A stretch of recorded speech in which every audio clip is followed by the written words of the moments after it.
you all are doing well. Today I'm going to discuss a history chapter, that is what, where, how and when. Here, when refers to the time period. It's a certain time span. We are getting into that later. Next is how. How the people were living that time, how they were spending their lives. Next is where they used to live, where they actually going, this kind of things is where. And the last one is what.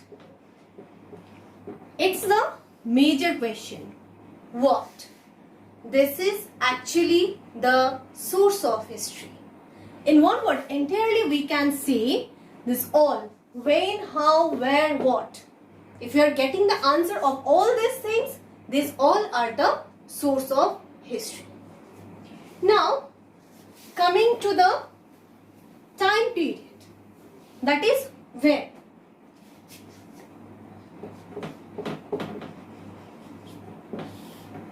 The certain time has considered as the birth time of Jesus Christ.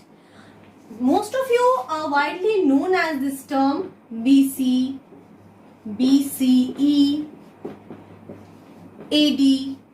This. The full form of BC is before Christ. That considers the time span before the birth of Jesus Christ.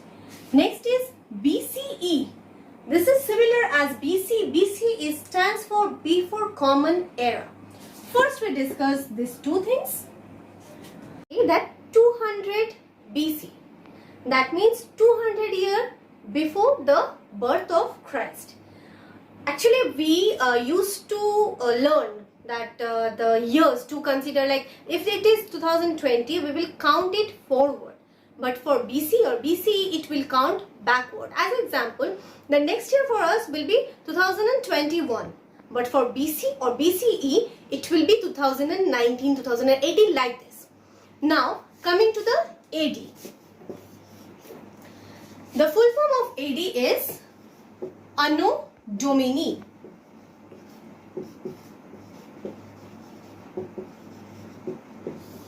Okay. This Anno Domini means the year of Lord or year of Christ. This is considered as the year of the Jesus Christ's birth. Okay. Now, AD considered as forward. Like I said you earlier that it is 2020, we will say like 2021.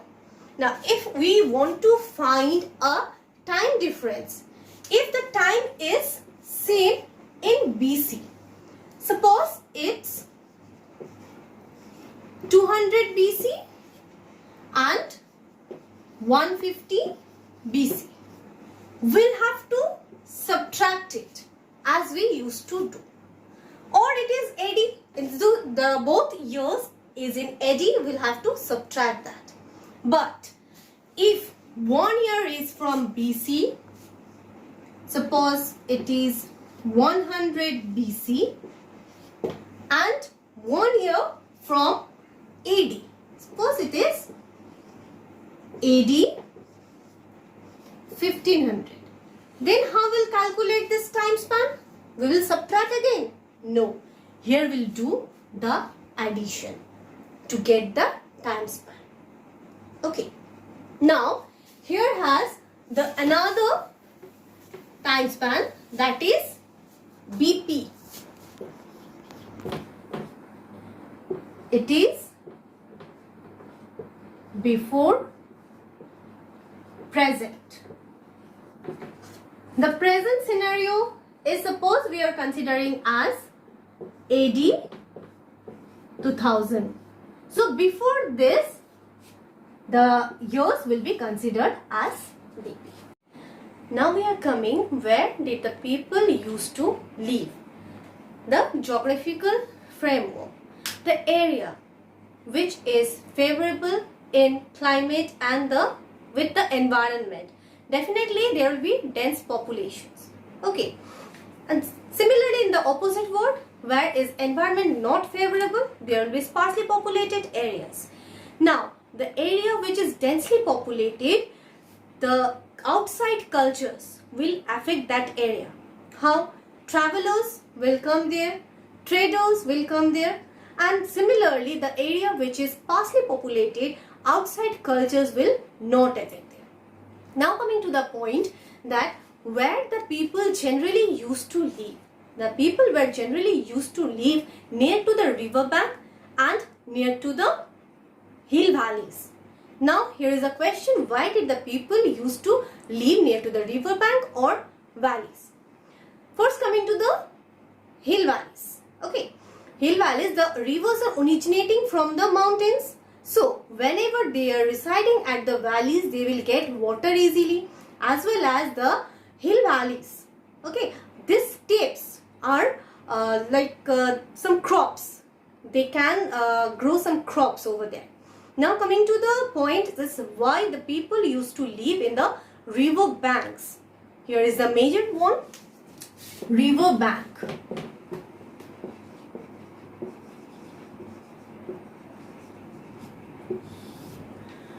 Number one is agriculture.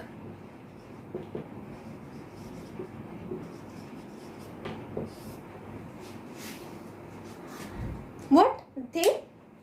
Near the river bank, the soil are very fertile. Being the fertile soil, the people can grow the crops very easily. So there will be no food scarcity for themselves. Okay. Next is water. Availability of water for drinking and all. Next is transportation.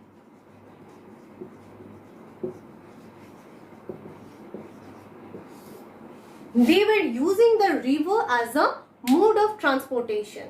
So the river banks were very easy for livelihood for the people. But sometimes the people are migrating from one place to another. That means they are moving from one place to another. Behind that, there are some reasons for searching food and for adventure, for better livelihood, for spreading over the religious. These were the reasons for movement of people one place to another for early time. Now we will discuss about the various sources of history.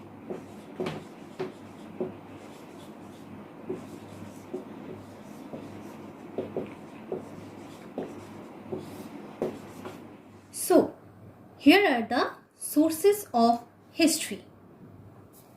There are two types of sources. First one is archaeological source and the second one is literary sources.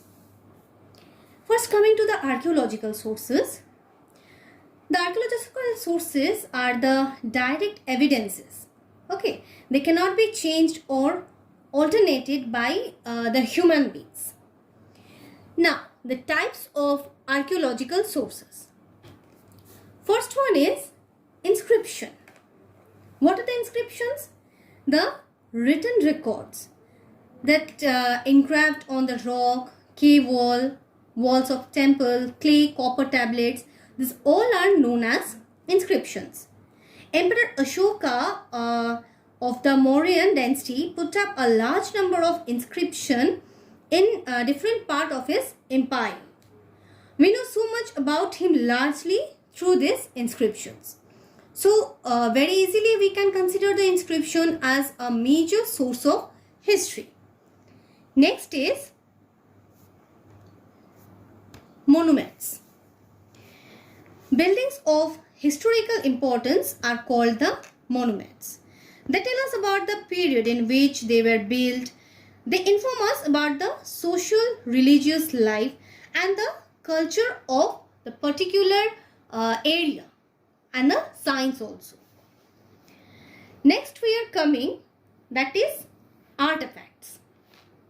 The objects that human made in the past pottery, tools, ornaments, various objects, weapons and various paintings also in various caves and all to depict their lifestyles or are known as artifacts.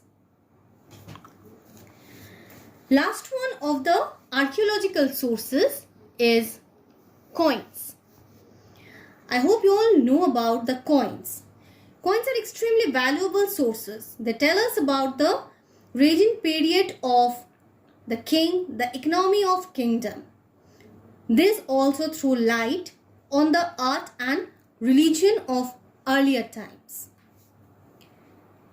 Now coming to the literary sources, handwritten records of the past is known as the manuscripts. They were usually written on the palm leaves, the bark of birch trees, etc. Due to this thin material, due to this stone material, by the nature, most of the manuscripts have been destroyed. Very few are left over there. Those are survived. They helped a lot to know us about the past. Literary sources are two types. That is the secular literature and religious literature. What is the religious literature? The religious literature is based on the religion. By the name we can consider by the the books which are considered as the religious books. Okay, like Ramayana, Mahabharata, Gita, etc. The secular literature, except the religious books, the other writings like poem, plays, biography, travelogue, these all are known as the secular literature.